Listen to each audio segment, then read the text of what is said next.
Let's talk some sports, baby.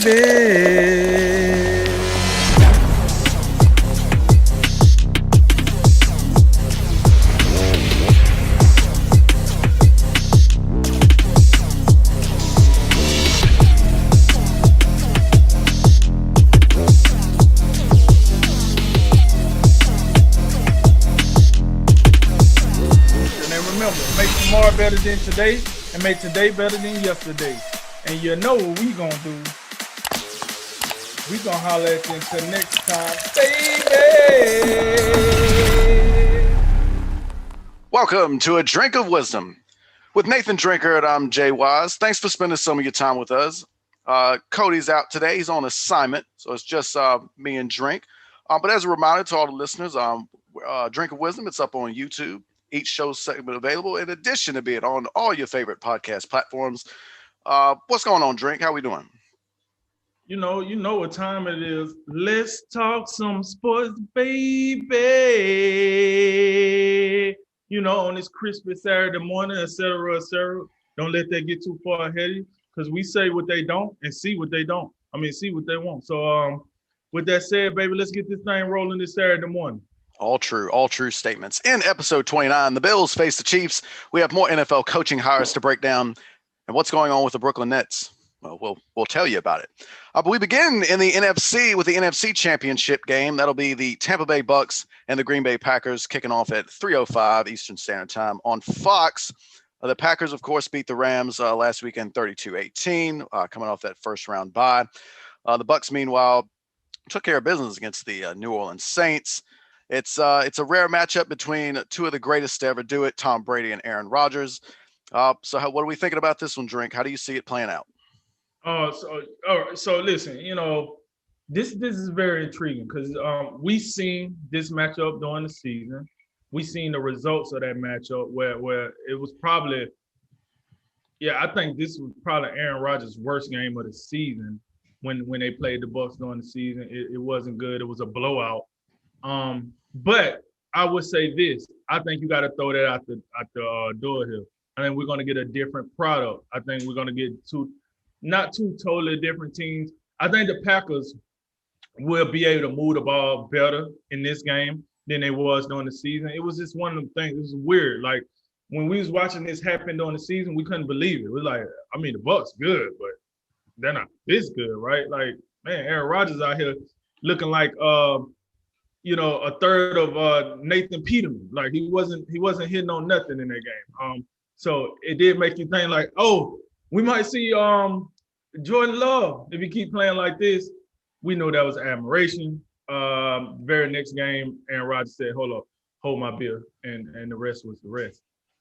So with that said, this particular game, we know that Vita Veda, the defensive tackle for the Bucs, will be coming back. That's big news, but then it's like, how big of news? You always want one of your better players back, but he's a run stopper. You was already good at stopping the run, so I guess you got better at stopping the run, and maybe that's the thing that they will focus on. Let's take Aaron Jones out of the game. Let's take Jamal Williams out of the game.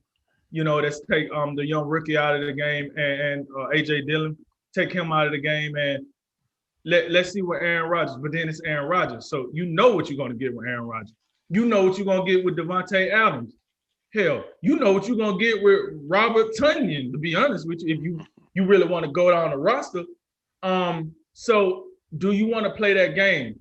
I would say this: the Bucs secondary has played better, but they haven't played to the level that I can say make Rodgers throw the ball. And some people say, it's not many teams in the NFL where you can say that about anybody's secondary. Like, it's Aaron Rodgers we're talking about. You know what I'm saying? This ain't Jordan Rodgers. We're talking about Aaron Rodgers, So I understand that, but I think that's what you got to do. You can't let them run the ball. Why? Because you're playing in Green Bay. And for some reason, when Green Bay get home games in the playoffs, some type of snow or some type of weather or something affects that game. Now, I know Tom Brady is used to weather conditions, but are we sure Mike Evans are? Are we sure Chris Godwin ready for it? Are we sure that Leonard Fournette is ready for it? Ronald Jones is ready for it. That offensive line. Are we sure the Bucs want that smoke in the snow in the month of January? We're gonna find out. I do think that's gonna play a factor. I really do. Because Tom Brady is the only guy we've seen on this level that can handle himself in that snow. We haven't seen that out of the rest of the Bucs characters. Antonio Brown not playing in this game, so you can go ahead and take that factor out too. Like, oh well, Antonio Brown been in some. He's not playing this game, so that doesn't matter. And then when you switch over to Green Bay, listen, they built for this. This is what they do. I'm still not the biggest fan of the line of trenches for Green Bay. I know you feel a little different about it. We will see. I can tell you this: if they go into this game and they control the trenches in this game, then I would get off the whole Green Bay and South bandwagon. I leave it alone. They control the trenches in this game. I got to put some respect on it. But I want to wrap all that up by saying I think the Bucs is going to win this game. I'm looking at it 24-20, 24-21. I think the defense, because it can't be a high-scoring affair, because if it's a high-scoring affair, the Bucs is out of here. If they keep it low, which I think they can, I think that's the type of game you win. So 24-21, the Bucs. I don't think Tom Brady have a particularly awesome game, but I think he get enough from the running game, and he throw for about, they say about 250, 2 touchdowns, about the best you can get. Between Leonard Fournette and Ronald Jones, they get you over 100. And if they get you over 150 together, I think the Bucs got a good chance. So with that said, yeah, I'm going with the Bucs to win this one. I see the GOAT being back into the Super Bowl, 24-21, Bucs over the Packs. Yeah, this is first of all, just want to just kind of reiterate what I said at the top. This is a treat. It's something that we've seen, I believe, just 3 times where these guys have went head to head. I believe they had one in 2014. I think Green Bay won that one 26-21.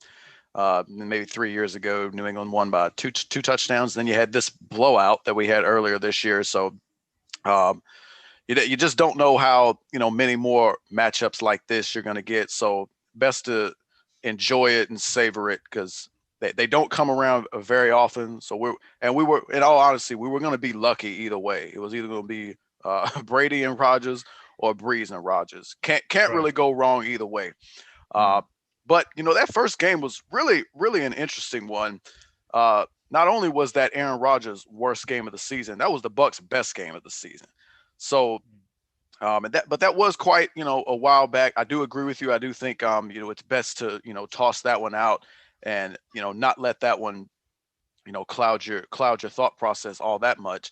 But it's just striking. It's hard not to look at it all. Green Bay was up 10-0 in that game. Before this, the wheels came off and Tampa Bay ends up winning 38-10. So, Green Bay, I would imagine they're looking at that first quarter and saying, what went right? Because we can't look at the second through the fourth quarters because nothing went right. So what did we do in that quarter that allowed us to get off to a good start? And how can we sustain that? And the part about the physicality, I think Green Bay's grown, since that game. They've grown since last season. I don't think they're the same team that you can necessarily punch them in the mouth and they're just not gonna, resist at all. I think on both sides of the line, they've gotten a little bit better. I'd still be a little bit more concerned about the defensive line, but Kenny Clark, to me, he's playing next level. And you know how I feel about Zadarius Smith and Preston Smith. They're going to bring the heat. That's what they do. Rashawn Gary, the young guy out of Michigan, he's been having a little bit of impact. Christian Kirksey, I like what he's been doing lately. In the at the inside linebacker spot for them. And about the secondary. The secondary is going to do. It's going to be out there. I think it's going to do a fine job. Mike Evans caught 1 pass in this first matchup. So that has to speak to, Jair Alexander. You mentioned no Antonio Brown. That's a key thing to watch out. So it's probably going to be Chris Godwin is the guy you want to focus in on for Tampa Bay. I forgot to mention him. This guy kind of go under the radar for the Bucs offense, but don't be surprised you see more of, what's his name, Scotty Miller if you Yeah. see him, get more catches because Antonio Scotty Brown out. Scotty Miller, and I'd throw Cameron Brate in there as well. Yeah. I know Gronk. I think Gronk had perhaps his best game of the year, 5 for 78 and a touchdown. He hasn't been much of a factor in the passing game. I still think he got in the run game. He can still have a pretty profound impact, Right. but he's not the same receiver he once was. So it's going to be. I don't think it's necessarily going to be Mike Evans. I think the Packers will have him under wraps for the most part. It's going to be the other guys, and it is going to be. I think whichever team can control the line of scrimmage and establish some sort of a running game, that's going to be very, very key. And I think that's going to be more important to Tampa Bay because like I always say, you don't want Tom Brady just sitting back there, dropping back over and over. That's going to give the edge to the likes of Zadarius and Preston Smith. But Ronald Jones, in game one, did have a whale of game. He ran for 113 yards. And this was, Leonard Fournette, was not a part of this game. So now they have both of those guys back there. They've been pretty good. I thought they were a big difference in the win against the Saints. But I think Green Bay on the other side, they have their own three-headed monster as well with Jamal Williams, Aaron Jones, and AJ Dillon. We'll have to see what his status for. I think he got banged up last week. But it's going to be tougher for them. You mentioned Vita Vea is back. They were already the Bucks already the best run defense in the league. They're only going to be stronger. So Aaron Rodgers is going to be at his best, and he can't have one of these 12.4 QBR games. It won't it'll be pretty quick game if that happens.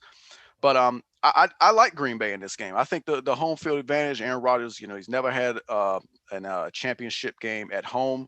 I think that's going to play to his advantage. And I think I don't know. Yeah, of course, we know Tom Brady, kind of any climbing place. I don't know where that's from. It sounds familiar, but he's an any climbing place type of fella, if you know what I mean. But all the rest of them, you mentioned. I think that's a fair point. Ronald Jones, he's a Southern Cal type of guy. Fournette, he spent his whole career, in Florida, and played at LSU. So these are some fair weather guys. So we'll see if the weather is a factor. If it's going to be a factor, I would say that probably benefits Green Bay. But in the end, I think it's a fairly high scoring game. I think Green Bay's, they've been cruising since then, and outside of that game, not many people have stopped them. So I think as long as the protection can do the job, and I think the biggest thing Green Bay has to watch out for is the blitzes Todd Bowles is going to employ. As long as Devin White and Levante David don't wreck this game on some of their blitzes, I like Green Bay in this game. I think it's a close one, and I think they win it 34-31. All right, now so would you like to make a wager on this game? I am nowhere near that confident in this. So no, I will not be wagering much of anything on this game. But thank you for asking. Much appreciated.